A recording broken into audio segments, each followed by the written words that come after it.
I know the other face on the live video may surprise you, but don't run. Stick around. Join us here, fireside for Fantasy NBA today.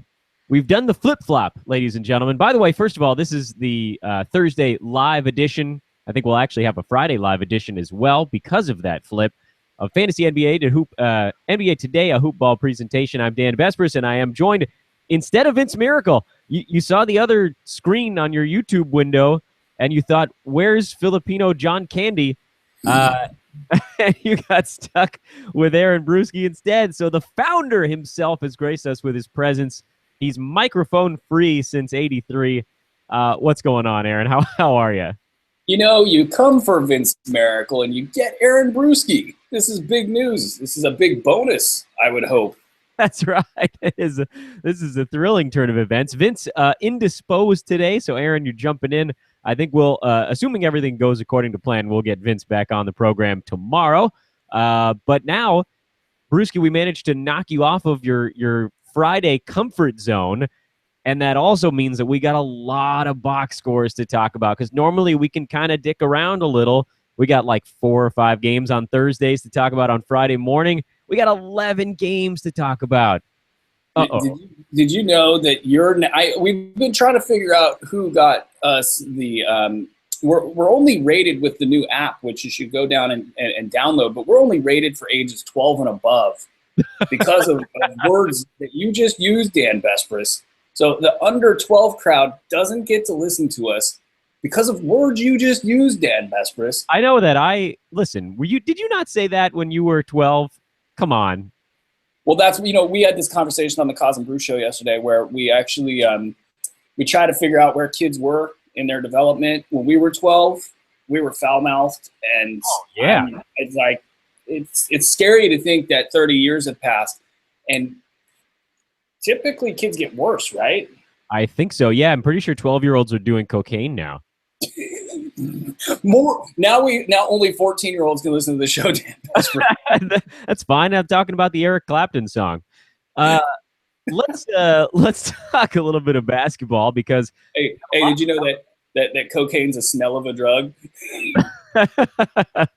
Yeah, I actually have one of those. I have a meme built for Tony Snell. If he ever does anything good, it's got the Rick. Was it Rick James? Who gets interviewed and he says cocaine is a hell of a drug? Yeah, that was the Dave Chappelle, Charlie Murphy, real true Hollywood stories on Rick James. Yeah, who's the other guy that says that?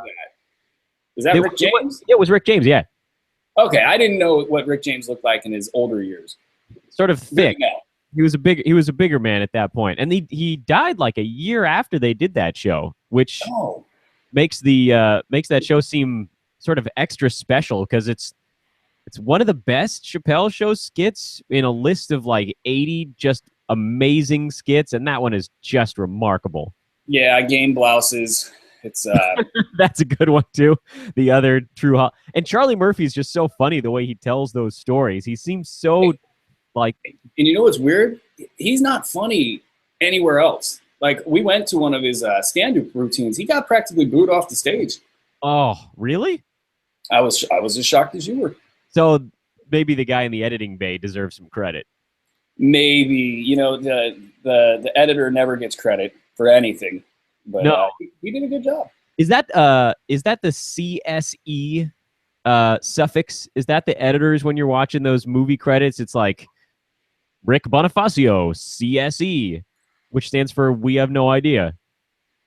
Costumes and studio editor? Question mark? I'm looking it up the next time that you give me like 8 seconds to Google something on this show. Aaron, tell me a little bit about the first game on the docket from yesterday, while I secretly look up what CSE stands for. Detroit and Charlotte. That was a thriller, right? 164 points. It's just what we always wanted. It was a thriller. Let me tell you. It was crazy. Looks at Hornets and Pistons box score to confirm belief that it was crazy. Oh my God. Andre Drummond, 26 and 20, 2 blocks, 11 of 14 shooting. This is the Andre Drummond that you thought you were getting. None other than that, I think what we're looking at there, John Lure looked like he might get a little bit of of a boost with Marcus Morris having some sort of mystery ailment, but it turned out to be nothing. Lure went for 6, 4, and 6, kind of a typical low-end Lure performance. But Ish Smith with his 2 points. Reggie Jackson wasn't great, 10 points, 4 of 12 shooting 26 minutes. They both split minutes in the point guard bucket, totaling 48 altogether. And that's not great, Bob, because you want them to bleed over into the shooting guard bucket and sort of play together. So there's some margin of error for the both of them. 26 and 22 was kind of what I thought we might see for Reggie Jackson. So you might, I don't know. I don't think the market knows that Reggie is at risk for his minutes, or maybe they do. Ish Smith, though, he's hard to hold. In 9-cat leagues, move on. In 8-cat leagues, you might want to give it like one more game, but I think the fluctuations won't be kind to him for a guy that doesn't shoot a great percentage and might see something like these 7, 8, or 9 shots per game. It'll be good one game and then just completely dreadful the next. He's probably a 14-team guy, 16-team guy in 8-cat leagues. So that's a story there. What about our Hornets? Let me get this out of the way with Jeremy Lamb. He had a bad game, 3 points, 12 minutes. This is the downside of Jeremy Lamb. When they've got a full boat, he's definitely capable of getting into, not the doghouse, but he's just not guaranteed the minutes on a night-to-night basis. He'll get 22, 24 minutes at some point in time here, when the team is at full strength, and he will give you a top 50 line. I think if he's averaging 18 minutes per game, he's probably, top 175 value. So really the key to owning Lamb is treating him as a stash. And then once somebody gets hurt, and there's a laundry list of them. We talked about this quite a bit. And he plays even 25 minutes per game, he's going to have a top 100 upside. So I even have him in lineups this week, so it is a bummer to see kind of him fall off a cliff. But I'm going to say, for those that value upside and stashes, there's nothing has changed with his value proposition. It's just that the Hornets are at full strength, and he does have a tendency to get buried on certain nights. Thank you for, by the way, buying me a little bit of time. It was ACE, not CSE. So I messed up the acronym, and ACE stands for American Cinema Editors. Mm. There you go. Thank you to. I bet you there's an association for American cinema editors. One might think you could. To help promote the cause, because people don't recognize the great work that our editors do. No, but apparently they made a comedian out of Charlie Murphy, so there's that. If you haven't seen these, by the way, you gotta go. I feel like everybody gets that reference, right? Hasn't everybody seen those Chappelle shows? I'm going to put this on Vince Miracle and say I don't think he watched it. It's like he doesn't get the – because I'll have a reference a day, it feels like, maybe once a week, and he'll look at me like, huh? And then I look at him like, huh? He probably does. He does the same thing to you when he's talking about whatever the kids are listening to these days. Yeah, whatever they're listening to. I don't know. It must suck to be a kid these days. I don't – you damn kids with your pop and your – I don't know. Well, no, I just think like our generation, Dan, we were able to do stuff and get into trouble, and we didn't have anybody tracking us. We just go do things. There's amazing ways to get into trouble with the magic of the internet, lest we forget. Yeah. I was suspended from middle school in 7th grade for phishing on AOL on school computers. And there were like 16 of us in a phishing ring, which was basically when you'd go on AOL and pretend to be management and ask for people's passwords. And people gave them. And so there's like this ring of 7th graders at a private middle school in North Hollywood stealing passwords on. And what do you do with that, right? Because we're not even close to adults. We're not even in the ballpark of it. I was not yet a bar mitzvah, and still I had somehow broken AOL. And then, as you may recall, in, I guess this would be like 1994 or 5, something like that, it was like the next year they added that little caption at the bottom of every chat window that said, AOL management will never ask for your password. That was because of you? Oh boy. White collar criminal Dan Vespers, age 12. Feds never caught me on that one. What's the statute of limitations on AOL phishing? Oops. You might want to look that up. Well, luckily this show is live, so there's nothing I can do about it. Delete. Oh, farts. Anyway, so the Academy of Editors, right? How about that? Boston, Orlando, I think really the only thing to talk about in this ball game is the injury to Isaiah Thomas. We got a question last night, Aaron, in the premium chat about what kind of timeline we were looking at with him. And Jordan said it doesn't seem that serious, which I agreed with. But I also said that, one thing that people weren't really bringing up is that groin injuries are a little funky. They linger, they hang around a little bit. And I think we already got word this morning that he's out for at least one more ball game. Plus, is there really any reason for Boston to rush him back? They're pretty much going to get a top 4 seed in the East, regardless of what they do. The only question is it going to be 2, 3, or 4? Interesting stuff. One of the reasons that I basically threw caution to the wind and disregarded a lot of this, by the way. But, watching Isaiah play all these years, he takes a lot of contact. He's older than people would think, because he was like a 4-year guy in college, and he's taken a lot of wear and tear, and he's got a lot of depth behind him there. But so I thought maybe this was the year that he started to take some of those hits. But then I kind of decided this would be his prime year, where he got the most respect from the referees and spent a lot of time at the foul line. And this would be the peak of his career. So the groin injury fits within that narrative of, now these things are starting to add up. But I think he got a PRP injection that I don't know a lot about PRP injections. I'm not going to try to be a doctor. You might turn over your shoulder and ask a doctor.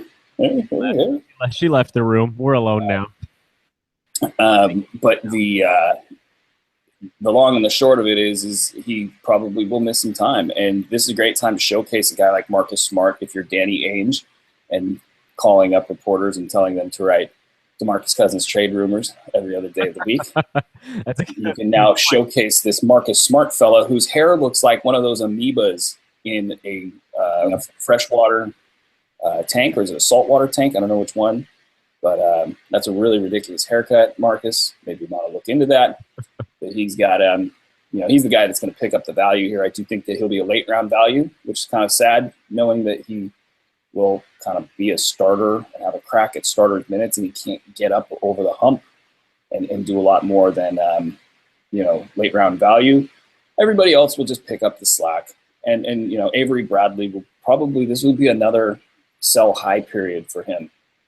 So owners will want to get on that. And I mean, he's really, just delivering statistics left and right. So you're going to have to get out there for the next week and try to make that deal happen before Isaiah gets back. But I don't see a lot of shifting for this team. I mean, everybody's still in their buckets. It's just that the touches and the usage now go to the other guys. On the other side of that, the Magic, I don't know why everybody was having a party for Serge Ibaka. He had like 2 good weeks. 8 and 8, 1 steal, 1 block, 3 of 10 shooting, 2 threes. That's actually not a bad line, but it starts to show you, look, the block party isn't here every night. The efficiency is still an issue. Yeah, he's hitting threes, but who cares? You wonder when the Magic are gonna.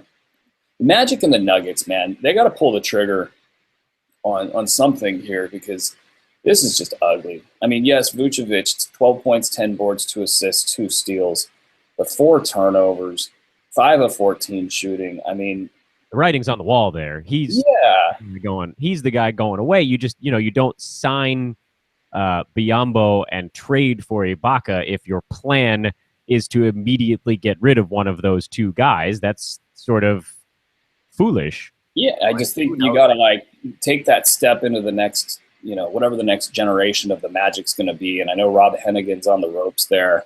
And that, I mean, we talk about Luke Walton's getting a lot of votes for Coach of the Year because the Lakers have been better than people expected. I'm giving Coach of the Year to Frank Vogel right now. Somebody asked, why are the Magic so good? How do they have 10 wins? Frank Vogel, man. Yeah, they should not have 10 wins right now. He's got those guys fighting hard every night, and And they're just bad. that's the part about this is so weird is because they are bad, but they're winning. And so, congratulations to them. Congratulations to Frank Vogel. It's just, this is, you see it with Elfrid Payton. You see it with Emmanuel Mudiay. You can't ride. This is why I always, like, everybody wanted to get Chris Dunn in Sacramento. And it's like, well, you ride that high early point guard pick in the first, 8 picks of the first round of the draft. You can't get off that bet for like 2 years at a minimum. So you see it with Mudiay. They can't get off it. It's killing their team. Absolutely. Oh, God. I love the articles now. It's like, well, maybe Mudiay is killing the team. Dude, it was like week 1, killing the team. Week 2, killing the team. Week 3, killing the team. Let's jump to Denver, Brooklyn while we're talking about Emmanuel Mudiay, because that's it. That is a colossal. What a mess that's become. And Denver's fortunate now that they have other options. They've been playing a lot of Jameer Nelson. They've been playing a pretty heavy dose of Jamal Murray, although, Gary Harris being out does play a role in that. But how much better was that team when they yanked Mudiay off the floor and yanked Yusuf Nurkic off the floor? Those two guys last night they just got out to center court, dropped their pants, and took a dump on the first quarter of that game. I love the imagery. And also, I'll say this. I don't blame Nurkic for not playing hard. I mean, and actually, let me be clear. You always play hard. But in the NBA where guys don't play hard every night, and that's just a fact of life. Thank you for bringing that up. Nurk has set so many screens where there is zero chance he's going to get the ball, even if he's open, that it's like, why even do it? So I get it. And watching them play, Wilson Chandler, 10 of 24, they won the other night, and he took 7 shots. And I was like, come on, guys, this isn't that hard. 0 assists for Wilson Chandler. 35 minutes, 24 shots, 0 assists. He was, he put up a nice line, but he was definitely part of the problem. And that's why sometimes you kind of have to watch the games instead of just looking at the box scores, because you could see that every time Chandler touched that ball, it was going up. He was going full Marcus Thornton last night. And it's hard because Danilo Gallinari is not a great defender, and he is very much a flow offensive player, similar to Carmelo Anthony. He needs the ball in his hands because he's going to draw a lot of foul shots. And you like that. That's why you have Gallo. That's why he's on the floor. If you take that away from him and make him kind of compete with Wilson Chandler for shots, now you have a take-turns offense. And what's crazy about the Nuggets is it just doesn't stop with those two.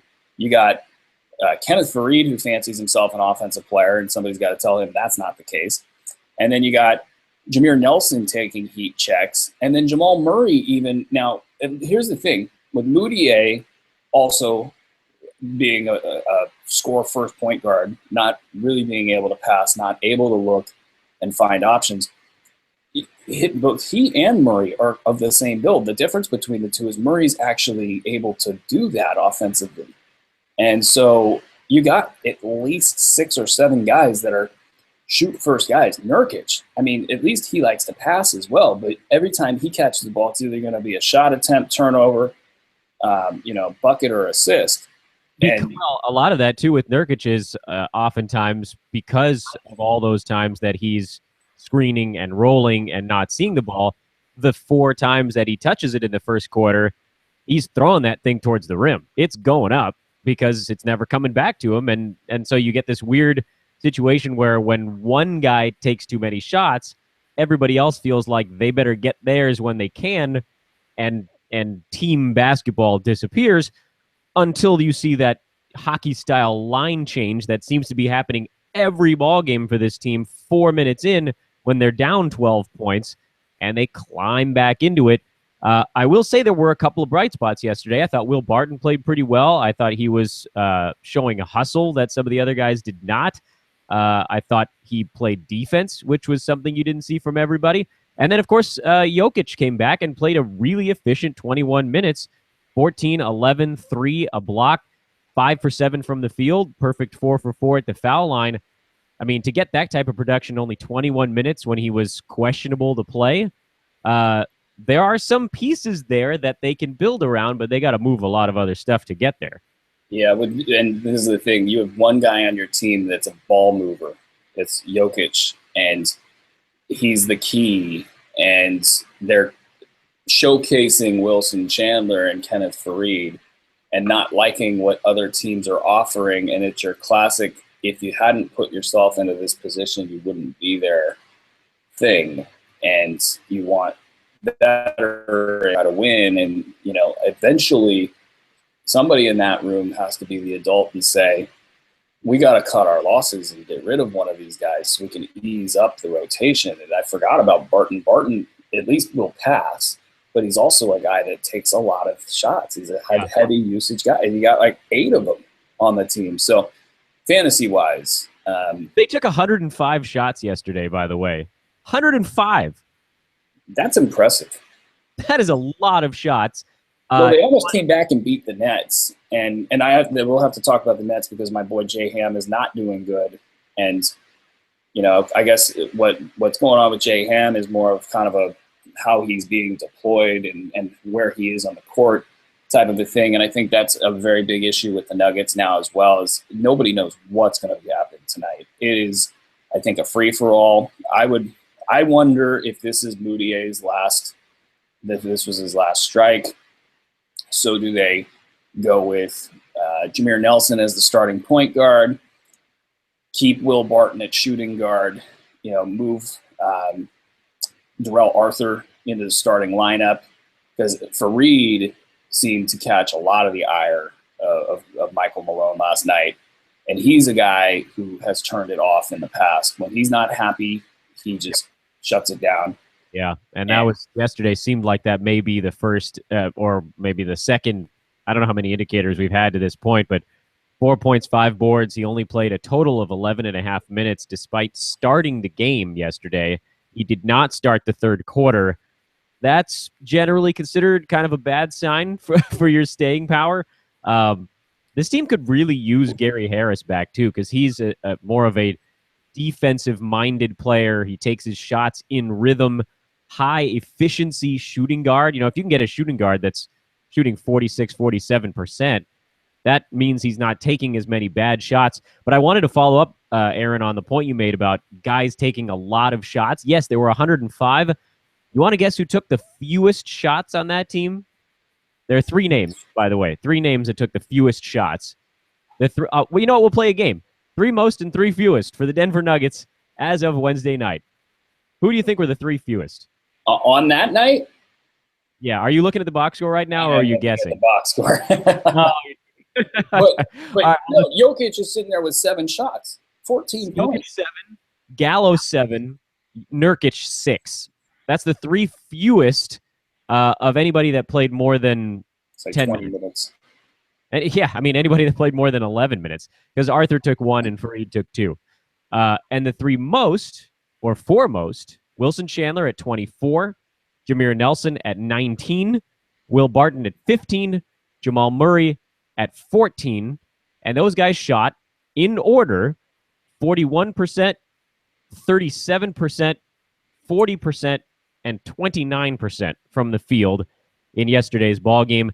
The guys we mentioned that took the fewest shots, Gallo he wasn't very good. He was 2 for 7, but like you said, he does his damage when he can drive. Nurkic 4 for 6, Jokic 5 for 7. So the guys that should be shooting weren't. The guys that are hitting 38% were chucking. They were fortunate to lose by only 5 in yesterday's ball game. So there's a lot going wrong in Denver. Also, Gallo's not playing any defense right now. He is checked out mentally. Yeah. It's weird to see a Michael Malone team this kind of discombobulated, because that's not exactly how he rolls. But it's not surprising given the amount of players vying for touches. And so, but the big thing, I think it's clear, Jokic is a part of the solution, and he's going to come out of this kind of smelling like a rose, I think. I mean, seems like it. I'm not going to be confident about any of this stuff until 1 or 2 of these guys go away. But I think Jokic clearly is part of the answer there. And so if he moves in the starting lineup or not, I think that they're going to let him lose. Lakers, Houston. This one actually is a little bit of a lower impact game, which is good because we were able to dive. Hey, I gotta say, so I gotta jump in. You said I could do this, by the way. Yeah, please. So J-Ham, 12 minutes, 2 points, 2 boards, 1 block. Oh, you're jumping in to take heat? You don't have to do I that. got to do that, man. You know what? I'm not like these other sites that are going to be like, oh, Trey Lyles is the best stash you could ever have, best stash in the world, stash, dash, dash. And then, like, forget it ever happened, you know, or whatever. The big rug. There's plenty of room under there. Yeah, exactly. Everybody loves that rug. No, J-Ham's been terrible for about a week, and he was not good for the week before that. So I think with 12 minutes, what we're seeing there is he's only playing some version of center minutes, and it's weird because he's not really a center, or at least the way they deploy him. And he is really kind of falling out of the rhythm of what they're doing in Brooklyn. I don't expect this to last, but because this is really not how he rolls statistically. When he's in the game, he's typically getting you very consistent numbers. I'm going to have to turn and really watch some J-Ham film, which won't be hard when he's only getting 12 minutes. But seeing how this has happened over the last 3 games, I look and I see a distinct difference in the way he's being used. And it's possible that they're just camping the centers out at the 3-point line because Brook is doing it now. Brook is basically a stretch 5 and had 8 rebounds in that game. But, you know, maybe that's just a part of the offensive design. And then playing low minutes, you just don't get as many rebounds, and the other numbers are a little bit more variable. I'm going to hold him because I just like the upside equation. But I do understand if others – I don't think I can in good faith call him a must-own player anymore. If you want to be a degenerate gambler like me, stay on the J-Ham train. But I felt like I had to address it because, you know, I have talked quite a bit of trash about J-Ham. So you got it. When it's going's good, you can get out there and crow. But when the going's bad, you got to take it. Take the heat. Yep. Quick. I think this is a relatively quick question on the Lakers side. Brandon Ingram has been playing better of late. Does he kind of dial it back when Nick Young makes his return, or is this, you think, the start of the transition? Yeah, no, it's funny because when you said Nick Young, I laughed, and we're like asking like, how does Nick Young impacting players on the Lakers? I mean, it's Nick Young, and he has had a good year, and I think it will impact. You know, the D'Angelo Russell return will impact Brandon Ingram. But I'll say this: Ingram continues to impress, and I don't care if he only hits 5 of 13 shots, and I don't care if it's expanded touches because he's basically, you know, running point guard at times out there. He's just passing the eye test, and every bit that he learns as far as dribbling goes, he's going to get that much better. So he's a hold. He's an upward trajectory guy. I think there might be a slight dip in about 10 days, but hold through that dip. That dip's going to last for like 2 weeks. Then he'll get back up to this point where he's at right now, where you're getting these kind of baby lines, you know, 1 steal, 1 block, 2 threes, 12 and 7, you know. I don't want to get crazy and say he's going to become like Giannis Antetokounmpo, but I do think you'll see efficiency increases. His scoring will get better. I think he'll continue to rebound. That might be his his saving grace in fantasy leagues if he doesn't do other things. But then the steal and the block, I think, will become more consistent for him. So yeah, he's a hard hold. The Houston side also really kind of a one-player question. Patrick Beverley flirted with a triple-double last night. He had 5 turnovers, which was a little bit unusual for him, but 10 points, 7 boards, 12 assists, 3 steals, 2 3-pointers. He's quietly been pretty darn good since his return, largely because of defensive numbers, but also because he rebounds and assists the ball well. And then yesterday, you saw that game where it all comes together briefly, and all the averages move up a little. But I mean, isn't he a guy worth owning? It seems like he's been pretty good, and he's not getting much attention. He's absolutely worth owning. And what you see with these Mike D'Antoni teams is there's more possessions, it's more open, and the competition for rebounds gets more based on quickness than jumping high, and that's what Beverley has, you know, in spades, is quickness, and he has looked quick this year. And the other thing about this is it's a little bit more of an equal opportunity offense than it's been in the past. So he's gone out there and he's been aggressive, and he's a must-own guy. I felt like we hedged on it on our site a little bit in the early ongoing, and I'm a little regretful for that, but that's okay.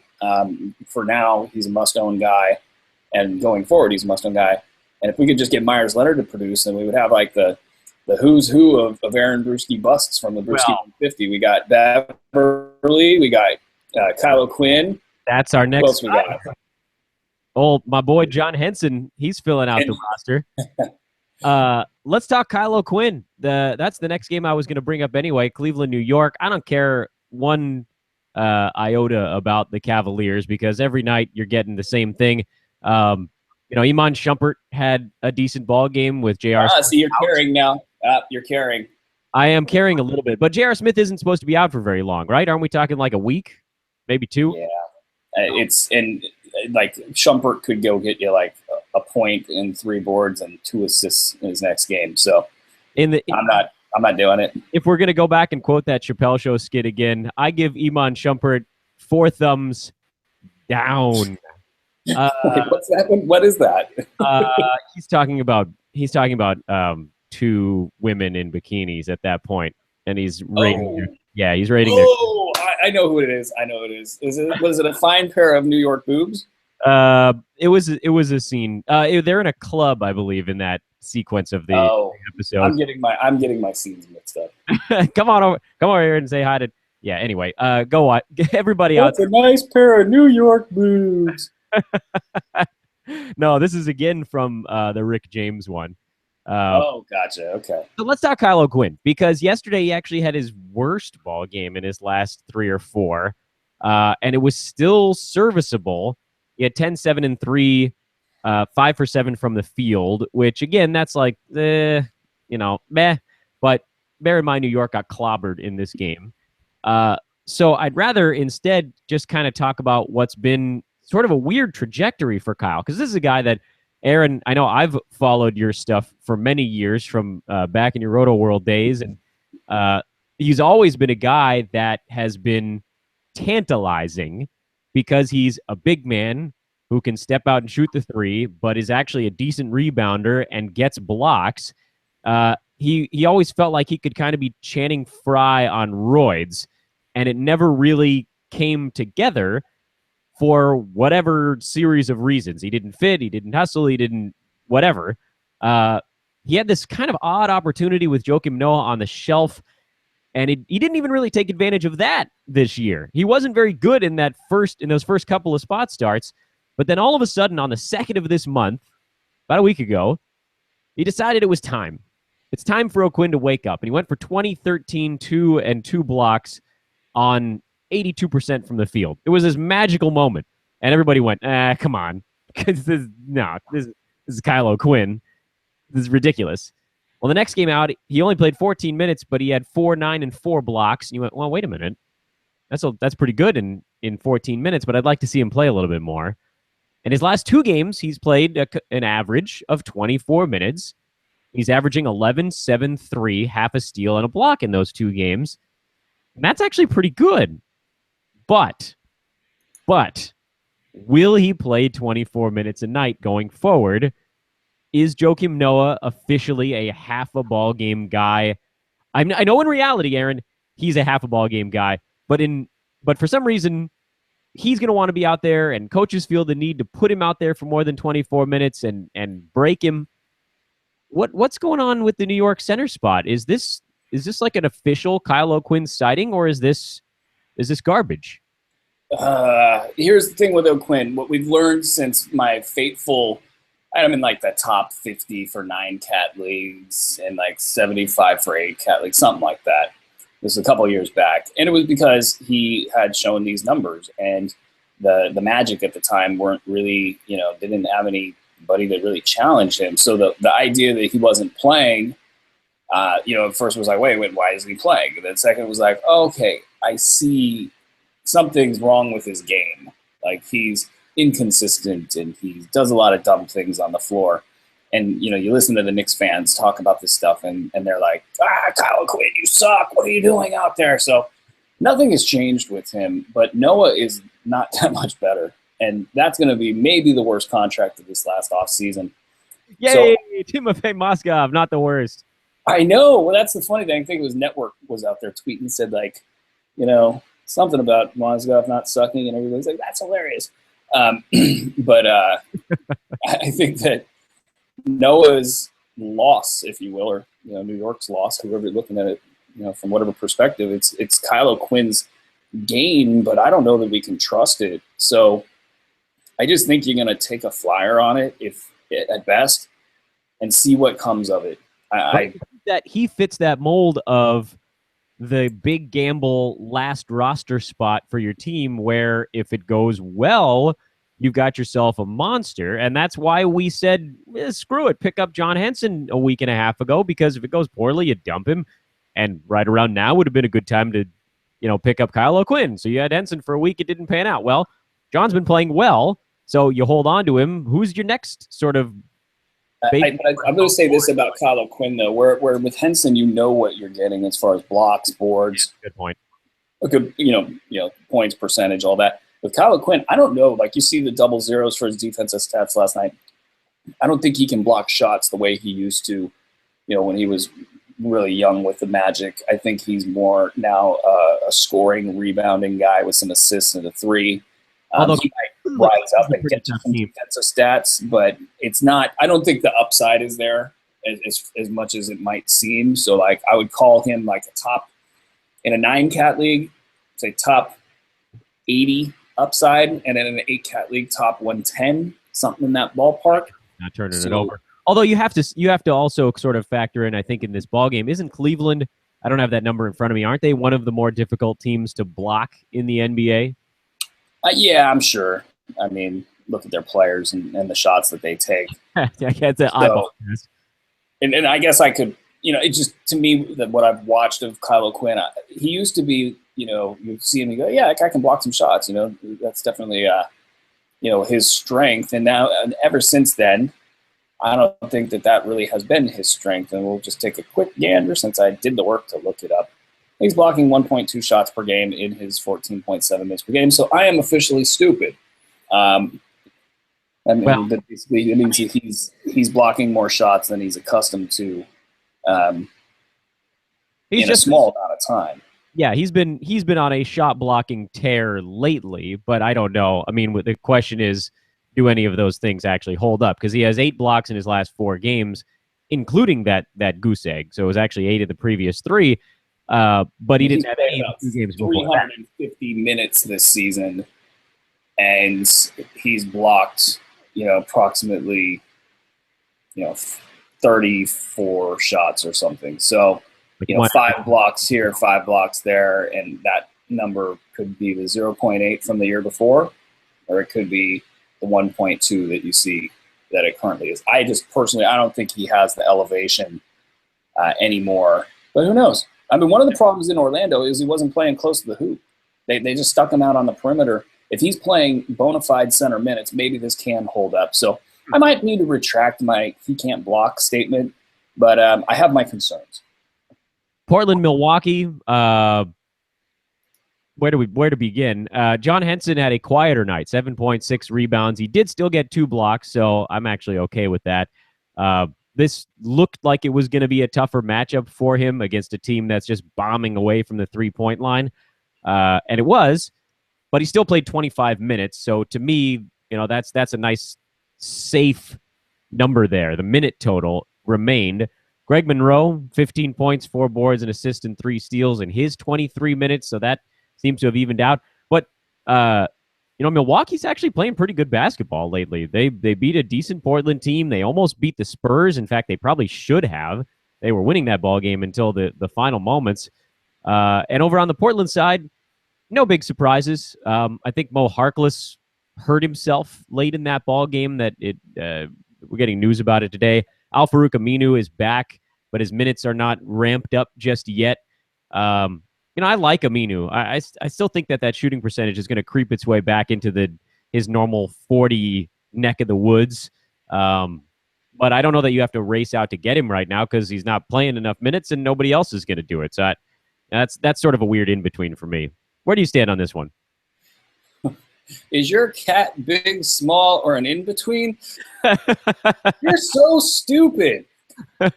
The original kitten mittens. So, Sorry. Aminu, 90% of you who have no idea what I'm talking about out there. Always Sunny in Philadelphia reference. Go watch that too. Yes, please. You know, the Blazers with Aminu, I'm not on the Aminu train, and it's not really. I think he's probably going to peak here this year, next year, you know, and he's definitely come a long way in the league, and he's been good in fantasy leagues in the past. I just worry about all the other players that are getting minutes there, and so can't get behind that one.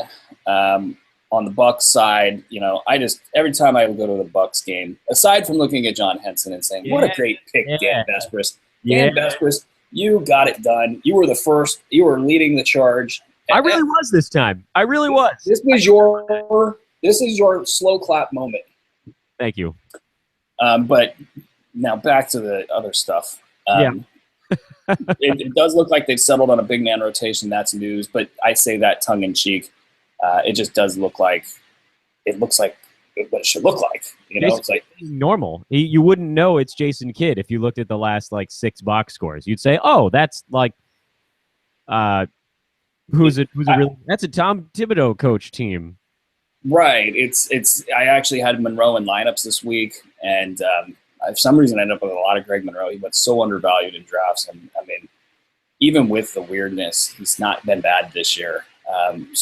But now I think you could use Monroe. Henson's a must-own guy, obviously. And then I just always am watching for what's up with Giannis. Like, he's a monster. The defensive stats, they make sense. I mean, given his physical build and kind of like the fact that his teammates are also the same length, and it's just a bunch of arms and legs that you have to try to pass through. That's true. That is really a gauntlet with that team, isn't it? It's crazy. And then you add Della Vedova, who's out there doing the little dirty things. And even Tony Snell's long. So it's like you got a lot of length on that team. Michael Beasley's long. I don't know he's going to pretend he's a defensive stopper, but you get the point. There's just you understand the defensive stats. I'm just going to say this to everybody, though. It is hard to believe that he can go from whatever it was, 2.4 combined steals and blocks per game last year to this, whatever he's at right now, 4.5, and make it hold. It's hard to believe, and maybe they're going to play him 40 minutes a game like they did last night. Maybe they're hell-bent on Giannis, he's going to be an all-star, but like as an elite player, they've hung their hat on saying Antetokounmpo is going to be that guy, so feed him. But 4 of 11 shooting, no threes, 7 of 10 free throws. He's got to put these popcorn stats up every night, including the steals and the blocks, because the free throws alone are really killing him, and then the three-pointers. And in this elite first-round group that he's playing with, those guys don't really have flaws. I mean, Steph Curry doesn't block a lot of shots, so yeah, there's that. Tim Durant doesn't have really any flaws to his game, and on down the list. So to compete against those guys, he's going to have to get at least one of those two things figured out. And he's been shooting great from the free throw line this year. So there's a lot of areas of regression there. Can he keep, outpacing my predictions? Because I've been a little bearish on him. He looks pretty good right now. So we'll see, though. Yeah, he does look pretty good. Your Sacramento Kings finally pulled away from the you cannot put that on me. Don't you put that on me. Dan Besbris. Don't you put that on me. You live there, so you're getting it. All right, fine. Vince's Sacramento Kings. There you go. Finally pulled away from the Dallas Mavericks in the second half of yesterday's ball game. Boogie had 24, 14, and 7. Rudy Gay had a nice 4-steal ball game.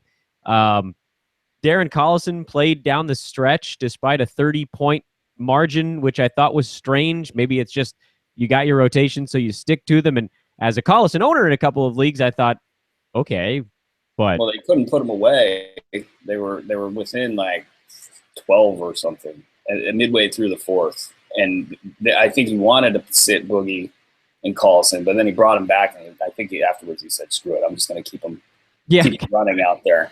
Yeah, because Collison, I think, scored 6 of his 19 points in the last 2 minutes of that ball game. But yeah, I mean, he was okay. Kings got a win, which was important. On the Dallas side, they're playing down quite a few bodies. Seth Curry, J.J. Barea, Dirk Nowitzki, Andrew Bogut all out. Dwight Powell kind of had his little audition game yesterday. Everybody went crazy for Dwight Powell when Bogut got hurt, but the last time Bogut missed a game, Powell was not amazing. He's often been kind of a points and rebounds guy. He actually had a quieter but slightly more well-rounded game yesterday. I'm actually a little more bearish on replacement centers in Dallas than other people are, but I could certainly be wrong on that one. And Darren Williams is playing a lot of minutes right now because there's nobody else to play point guard, and he'll probably get hurt in the not too distant future. Did that about sum up the Mavericks for you? I'll say this: Mejri has had fantasy value in the past, so getting beat up by Boogie, that's like a given. So this might be an opportunity to jump on Mejri if you need a big man. A lot of boards and blocks there. But yeah, this team is a total mess, and it gets worse for them as guys fall because Wes Matthews won't get to play the Kings every day. He went 6 of 10. He's been on a nice tear, and good for him. But his game, his efficiency relies on having good players around him. Harrison Barnes was terrible. I have no idea why people get high on him when he has a good game. Because blame Vince Miracle. 11 points, 4 boards, no steals or blocks, 6 turnovers, 5 of 6. He's a points league guy. He's a points. That's it. Bottom line, that's it. And then so Dwight Powell, I like his staying power, but I just wonder, they're not tanking in Dallas, so Dirk's going to come back at some point, and that's going to throw a big old monkey wrench into all this. Justin Anderson has been really brutal to watch. Really brutal to watch. His shot has really no touch to it, and I think that the problem defenses know he can't hit the broadside of the barn right now, so he's not playable, for more than 16 minutes at a time, and so he's going to have to get that cleaned up if he's going to tap any of the upside. But yeah, that's an ugly, ugly, ugly Dallas team. Yeah, I mean, you sort of right now you're just like.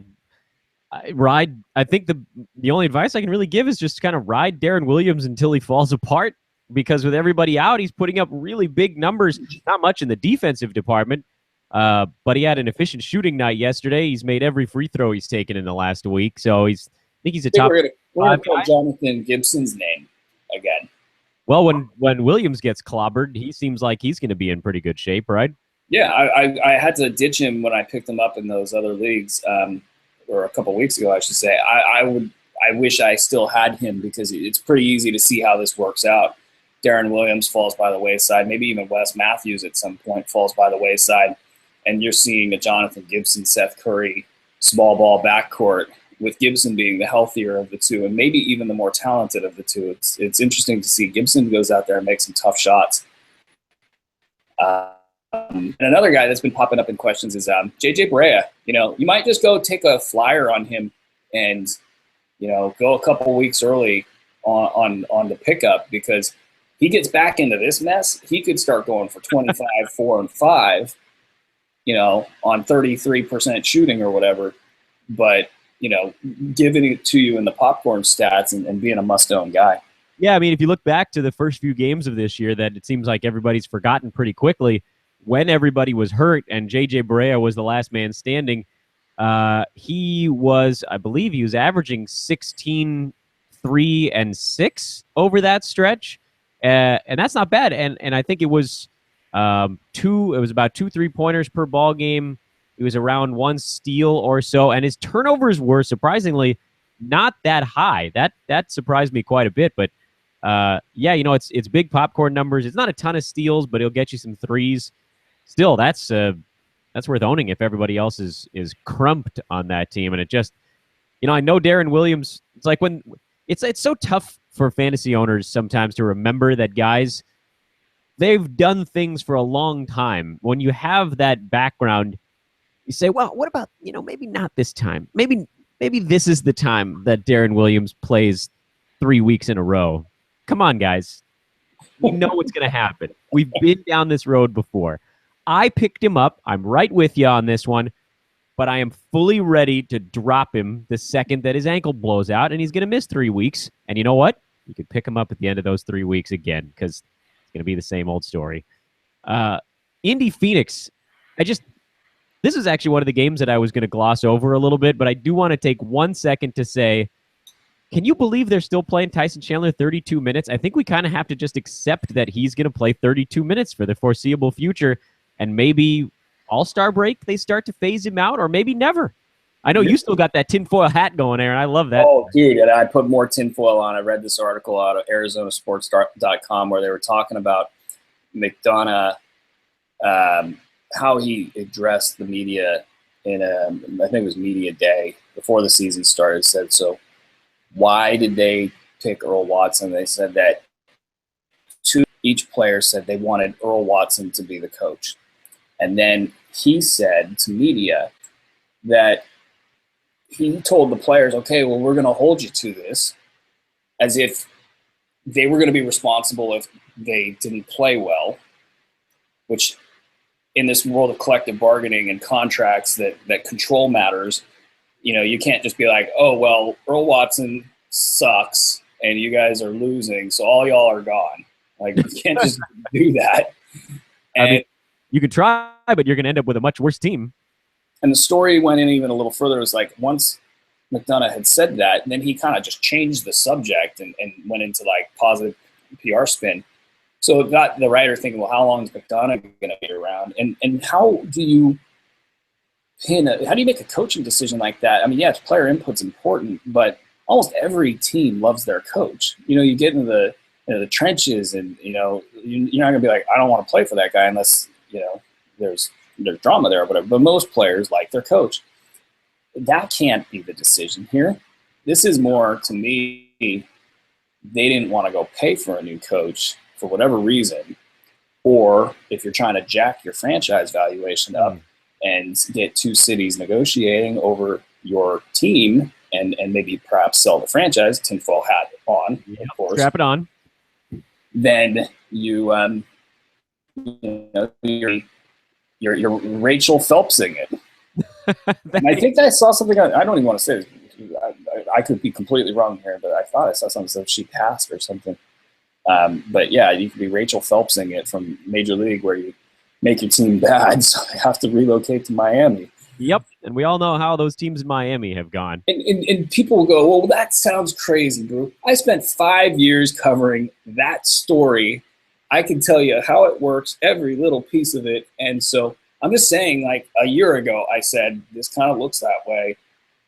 And, you go, okay, well, why is Tyson Chandler playing? Well, I mean, it gives them some semblance of a name that's playing, some semblance of respectability. Does it develop Alex Len? No. Does it do anything positive for the team really in the long term? No. I mean, are they any good with him on the floor? No. I mean, is he a good fantasy asset? Not really. I mean, it's kind of mind-boggling. You've got two kids that need minutes in Dragan Bender, and you're trying to profile Bender now as a 3, and I kind of see that because he's so thin, but that's not his long-term position. He's a 4 or 5, probably a 5 at some point. And Marquise Chris, yes, he's starting. He's getting his 19 minutes. But Alex Len, this is your guy. You got to figure out if he's somebody you can build around. He needs to play center minutes. He needs to get this I'm going to be a jump shooting center thing out of his system. Efficiency's terrible. And then you get the 3 guards. And they have the lowest assists in the league. I wanted to see how Denver was ranking. I looked it up. They're like 19th. Phoenix is dead last in assists. Wow. And that makes no sense when you've got 3 guards that can pass. But it makes sense when you figure these 3 guards can't play with each other. And, I mean, really, like, Devin Booker should be taking the majority of this team's shots. He's their best offensive player. Eric Bledsoe should be a close second. But, Brandon Knight, for whatever reason, unfortunately, the Lakers pick became the oh boy, I don't want to tell you what just came through on my computer. Nope. The Russian Bride? No, close, but Matt Barnes news. Oh man. Close, but I just figured I'd segue that way. Brandon Knight, he's what they basically flipped the Lakers pick into. And so that it's just such a huge fail. McDonough has to be feeling the heat, but maybe what happened in Sacramento was Jeff Petrie had to bear out the decisions made by the Maloofs. And so Jeff Petrie was a great general manager. He then got caught up in the ownership thing. So ownership always drives a lot of this stuff. And I just think that they're going to be a mess no matter what. Like, no matter what. It doesn't matter what they do. The best thing that they could do is trade one of their guards. But, I mean, is McDonough going to do that? Can they find something of value? Sacramento would pony up for Brandon Knight. And I'm surprised that there hasn't been some sort of a deal done there. But, yeah, just a mess. I don't know. That's not even fantasy related. I put on the tinfoil hat and went, and you wanted to gloss over that game. Don't let me talk about Phoenix, Dan. That's what happens. I enjoyed it. The other non-fantasy note comes from that last ball game. The Warriors steamrolled the Clippers in LA. They've beaten them, I think, 7 or 8 times in a row now? And, yeah, usual suspects, that kind of thing. Nothing from a fantasy perspective was all that mind-boggling. But Mo Buckets had some interesting words after this ball game. Yes, he did. Isn't he the greatest? I love Maurice Spates. This was outstanding. I'm going to read the quote verbatim now. Maurice Spates was asked what the Clippers have to do to reach the Dubs championship level, and he said, and I quote, "First, we need to start really just leave the refs alone. Guys just got to sacrifice, do some other things than scoring, do some other things than your personal goals. Just try something new. They've been doing it here for 4 or 5 years, and it hasn't been working, so it's time to try something new." It's funny, by the way, that comes from a guy who's notorious for taking a shot every time he touches the basketball. But the first line of that, I think, is something that anybody who watches Clippers games can really get behind. They whine more than any team in the league, and it's unbecoming. And he's pretty much telling them, focus on the damn game, play harder, win, which is what it looked like they were doing the first 2 weeks of the season. But as you've already said, and as I was talking about on some shows earlier, guys don't go 100% in every ball game. And when you see that notch come down from 10 to 8 every night, you start to see the complaining come up. The effort goes down, and then you get embarrassed on your home court. But Mo Buckets, everybody, that was pretty interesting. You know what's great about that is the word out of Philly when he was younger was that he was just really hard. Really, how do I put this? He was not somebody you wanted on your team. And so he kind of bounced around, and then he went to Memphis, and they kind of taught him, I think, a little bit about how to be a pro. Then he lands in Golden State. And now here's a guy that's calling out his superstar teammates on a team he's been at for approximately 3 months. And it's actually the right thing to do. So it's, good for him because the Clippers constantly, I mean, we talked about this on the Cos and Brew show yesterday where I actually feebly picked the Clippers to win, but we won't talk about that. Ouch. You and Zane both, by the way. Here's the thing is and they didn't do this in this game, is they have DeAndre Jordan who had plenty of plays that, all of this made sense. He's the guy they've got to feed. And they've got to beat the Warriors, you can't have wasted possessions. If you got to be surgical like a football team scripting plays. Like, okay, we're going to go at DeAndre Jordan until their defense has to budge. And DeAndre Jordan has a good post game now. He can do some damage there inside. But the basketball teams, they don't like to adjust. They like to do what they do. They like to be in the flow. And, the other thing that they didn't do, Draymond Green continues to own Blake Griffin.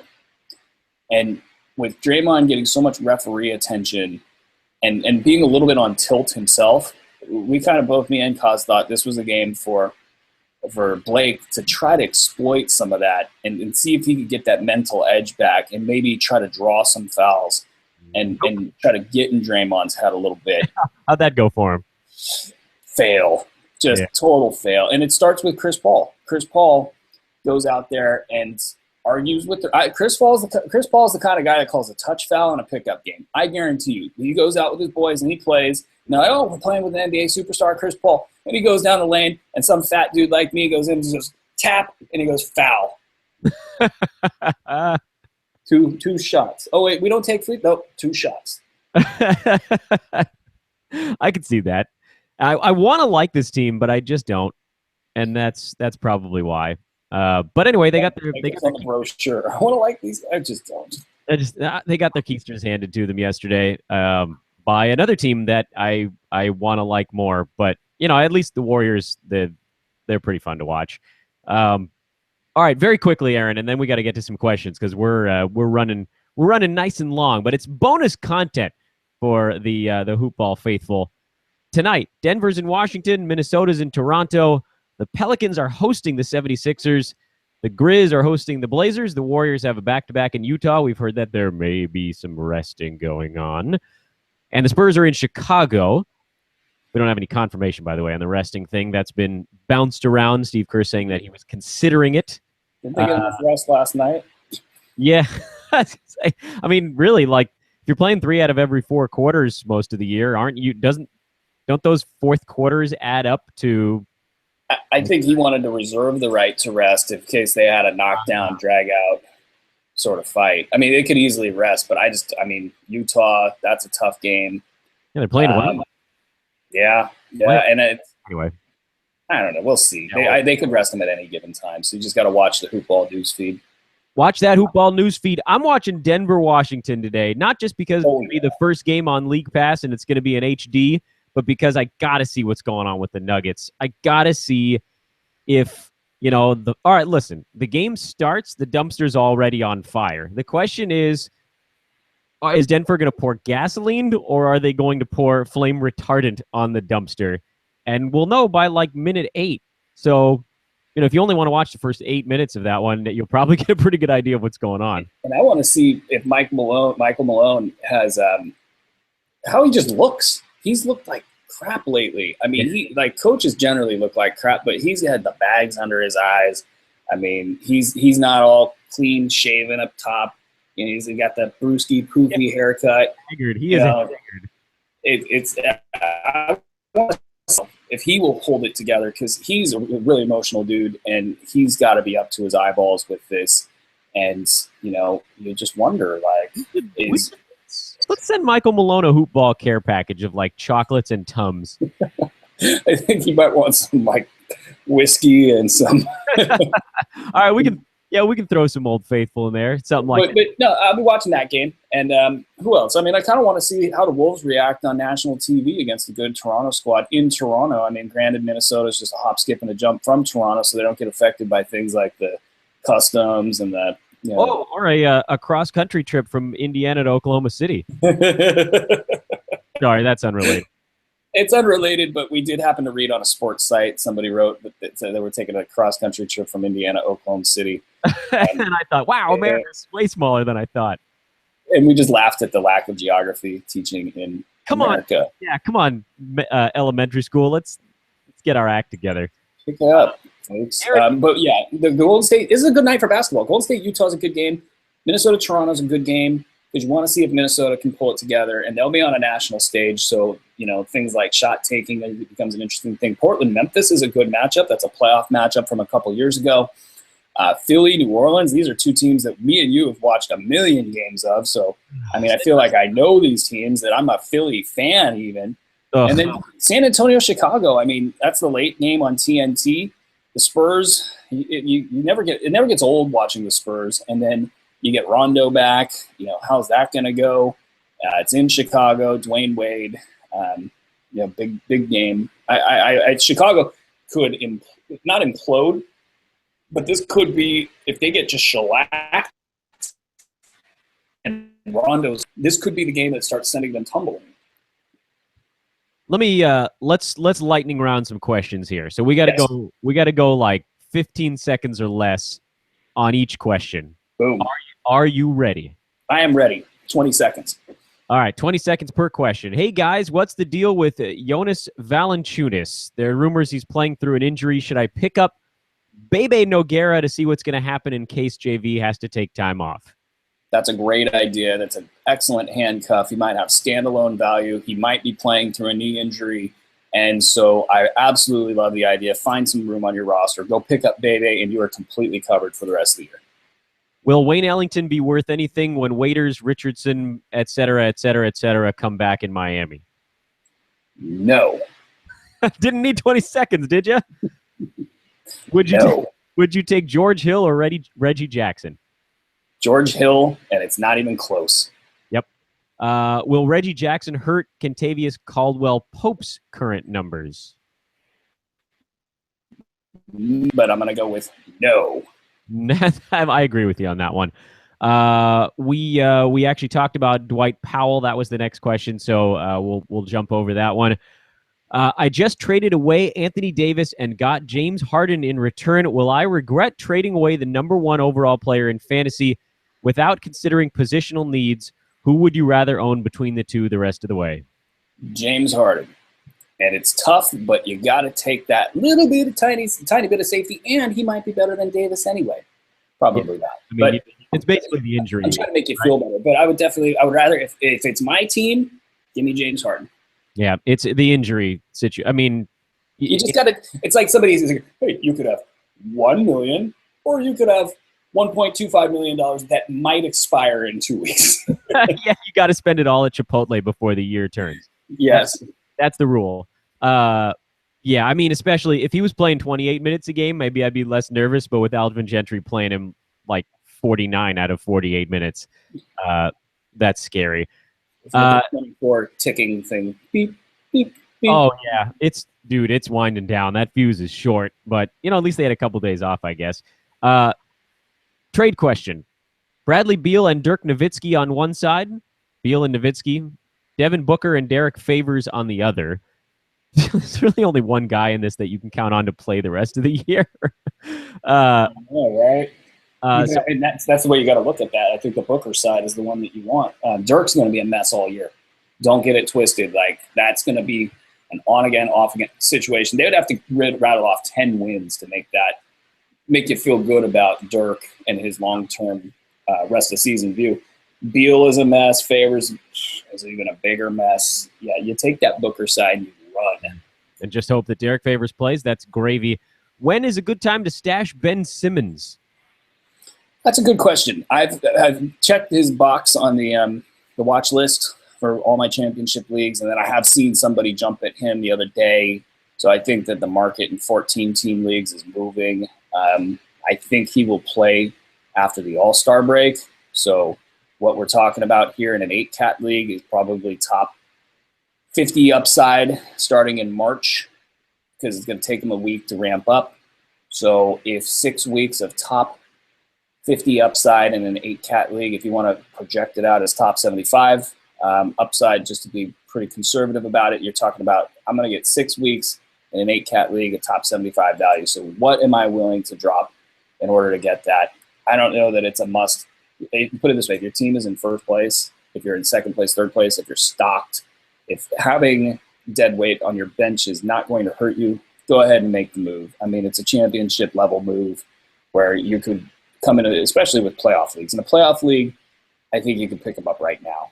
We're really you'd have to be outside of your playoffs picture and hurting to not make this kind of a move, because it's a win later move. But for everybody else that might not be in that league or in a roto league, I'm only going to make that move if I'm in first, second, or third place, just to keep it easy for you guys. And then 9-cat leagues, I'm probably going to say I'd have to be in first or second place, or maybe even in first place, because he might not bring back top 100 value. That could be a waste of roster slot. This is way more than 20 seconds. But I did the other ones at 1 second. That's true. 3 seconds. Well, you're cashing in. And then I did work in a joke, but then I'm God damn it, I'm a people person. Is Andrew Wiggins a keeper in standard leagues? Oh, a keeper? Yeah. Oh, sorry. Go ahead. Oh, no, I think it is. I think he is. His game needs work from a fantasy team. He needs, and Tom Thibodeau's not the coach for him to get that well-rounded sort of game. It's really ugly what's going on with them there. They need to teach him how to pass. And that's going to be the big thing. Once he passes, everything will open up. His field goal percentage will get better. His stat set will get better.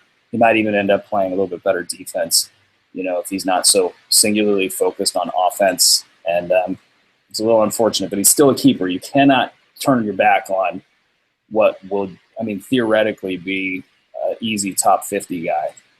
I think he's already there, right? Is it time to stash Nerlens Noel? That's my next one. Oh, yeah. Yeah. Yep.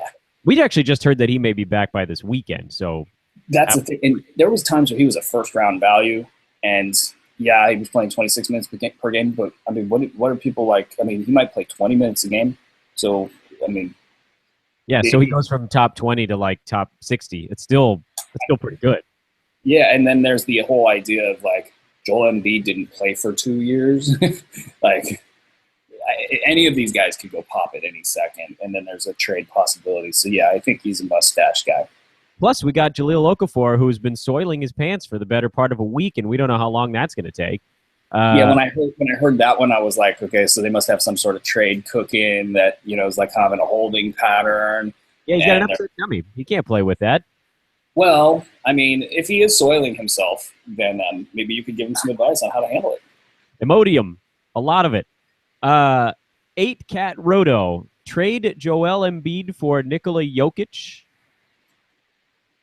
Oh, that's a good one. That is a really good one. I would trade Embiid for Jokic, but I'm a little crazy. He leans into the camera just to make sure you know. I'm a little crazy. I like that. That was pretty good. But here's the thing. I mean, Embiid's still getting games off. How do you plan for that? That's gonna. I mean, any 4-game week's been a 3-game week. Any 3-game week's been a 2-game week. You've got injury risk. Yes, his numbers are just eye-popping and astounding. And yes, he's definitely outperformed Nikola Jokic. Nikola Jokic has an effortless fantasy stat set. Not to say that Embiid doesn't, but that's the kind of thing that you can plan around. That, I mean, to say he's going to be a top 50 player the rest of the year is a really conservative bet, in my opinion. So will Joel Embiid be that? Maybe. And then you got the injury risk. And we're not even talking about Jokic being the second-round asset that he can be as long as he gets 26, 28, 30 minutes a game. I mean, so I like the Jokic side, but it's a tough one. I really like that question. Thank you very much. That is a good one. Kent Bazemore versus Robert Covington, rest of season. I'm going to go Kent Bazemore because I don't think his knee injury is quite as bad. This is me like asking you, hey, Aaron, you have a headache. Would you rather take Advil or would you rather take naproxen? Well, and there's also good pharmaceutical knowledge there, Dan Vespris. I'm going to go. Here's the thing with drug dealer. There's in Atlanta. There's a Dennis Schroeder problem, and Delaney is better. It feels like I don't want to say that too loud because people are going to go, wait a second, that's impossible.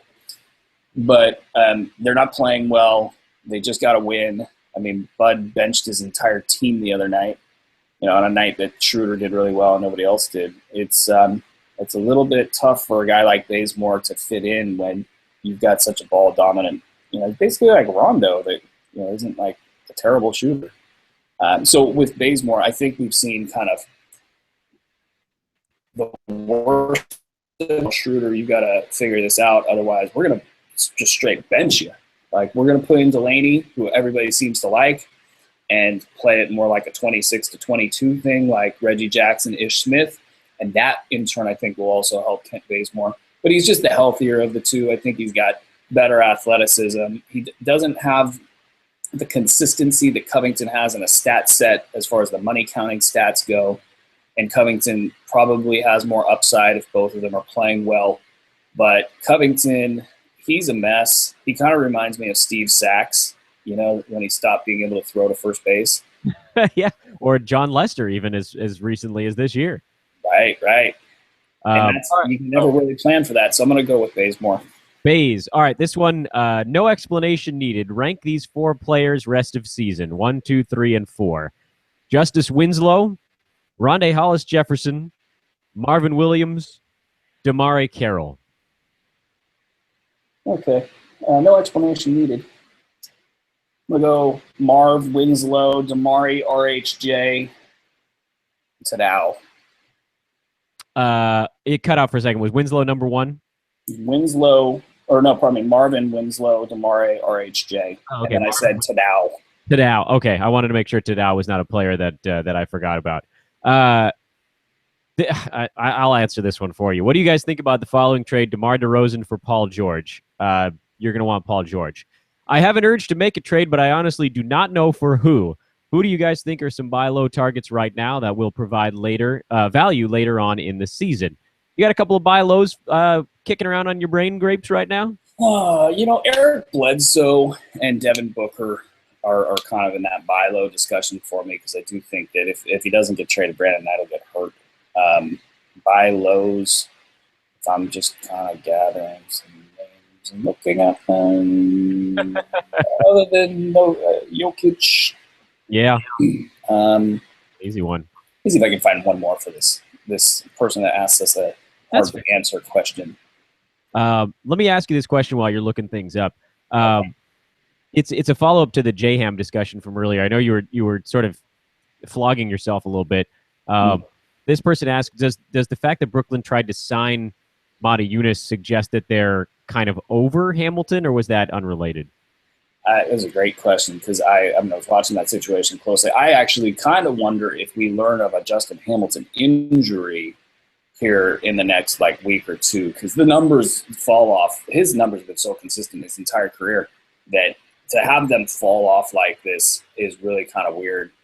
But I also think Sean Marks might have been doing a favor for the agent of Donatas Motiejunas to get him to get Houston to match, because that's been.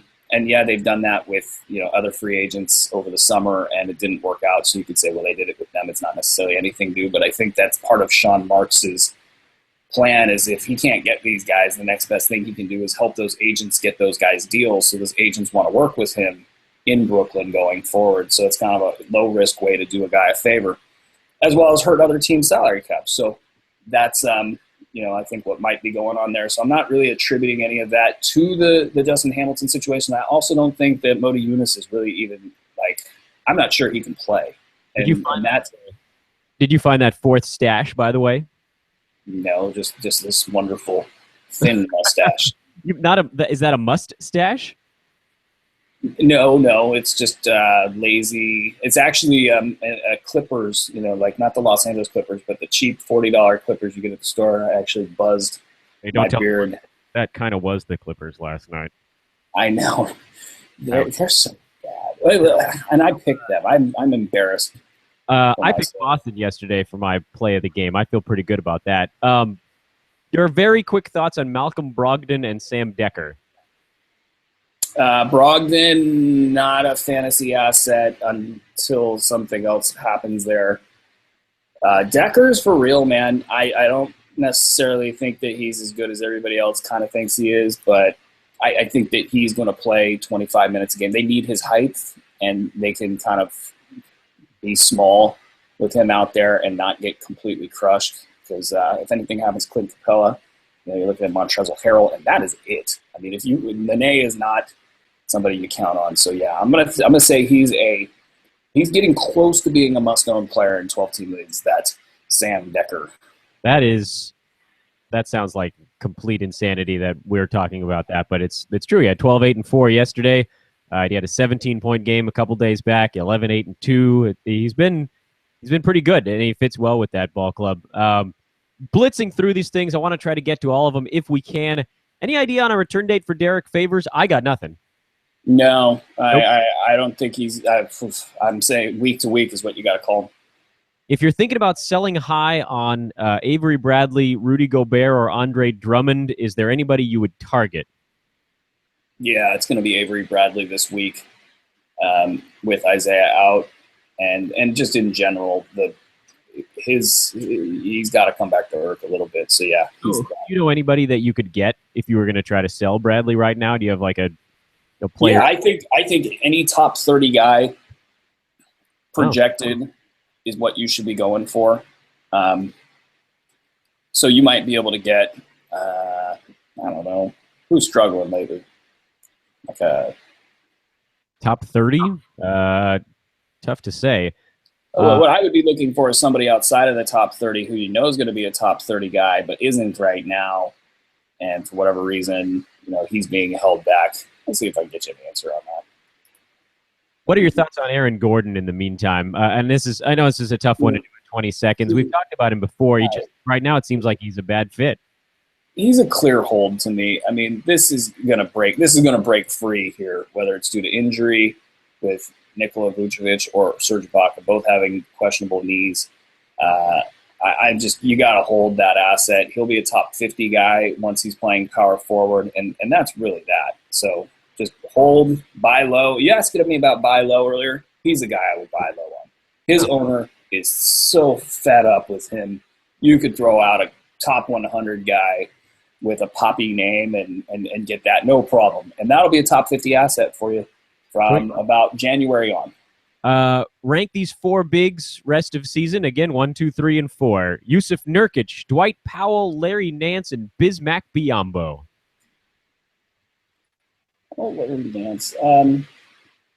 We'll go.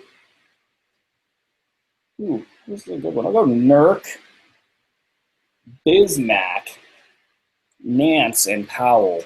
And it's really tight because Nance is giving you that nice fantasy-friendly game, but he's an injury risk. Bismack's going to be a full 30-minute per game guy at some point here. And then Powell will bring up the rear. Is Kawhi for Giannis a good trade? This is, I mean, that sort of depends on need, right? I think I'd probably rather have Kawhi long term, but you know, if you need a guy who's going to get you more in the popcorn stuff, then you go one way. If you need a guy who's going to be the most efficient player on planet Earth with a lot of steals, you go the other way. I want to go Kawhi. Yeah, it's tough because Giannis has got a nice little edge on him right now, but I'll go Kawhi and live with the results. Jalen, I'm going to have to skip your question about the Portland Trail Blazers. It's just a little too open-ended, and it's not hugely fantasy relevant, at least for now. It's mostly about who they ought to target for potential trades. Chris traded away Will the Thrill for Gorgie Jang. Feels pretty good about it. Should I be? My short answer to that is yes. Aaron is nodding his head in affirmation. Is it time to trade Anthony Davis? Well, who are you getting? Yeah, depends who you're getting, but probably because if he's playing this many minutes, he's in a lot of trouble. Is Joel Embiid ever going to be allowed to play a full week without rest? That's a damn good question, but you know, we're not the doctors in Philly, and I think do we have to guess and say probably not? I don't. I mean, maybe after the All-Star break. Will any of these guys be back soon? Jeremy Lin, T.J. Warren, D'Angelo Russell, Josh Richardson. It sounded like Russell may be the closest. Lin is not that far away. T.J. Warren's situation is very nebulous. Yeah, you're not going to get an update on that either. It was Lin and then Russell. Yes, Lin, Russell, Warren, Josh Richardson.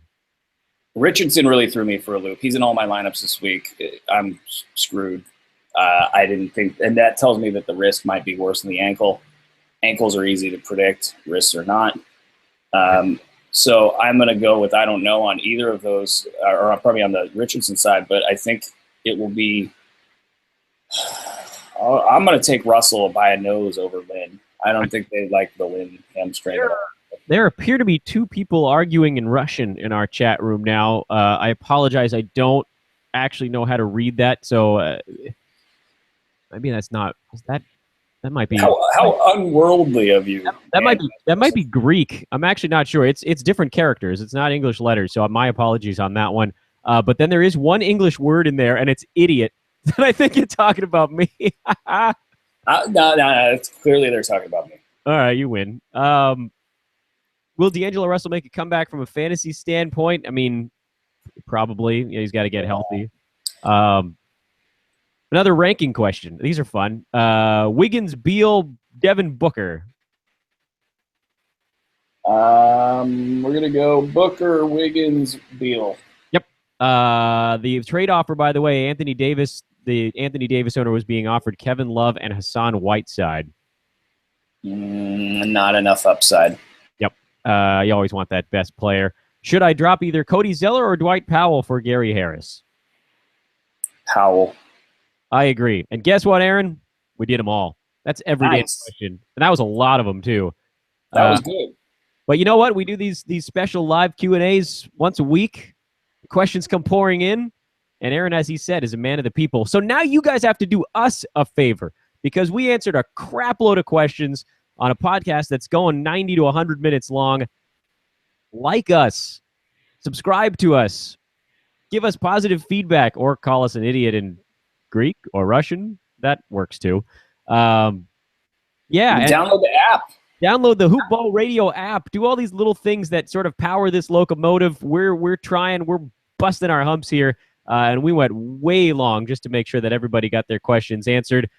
Follow at Aaron Bruski on Twitter. Follow at Dan Besbris on Twitter. Go to the hoop-ball.com homepage and click on the premium tab if you want to get your questions answered nightly, right at the conclusion of ball games, because that is when these questions are most important. You can make those decisions before the evening is up, before all your buddies are doing their weird stuff overnight. You know how it goes.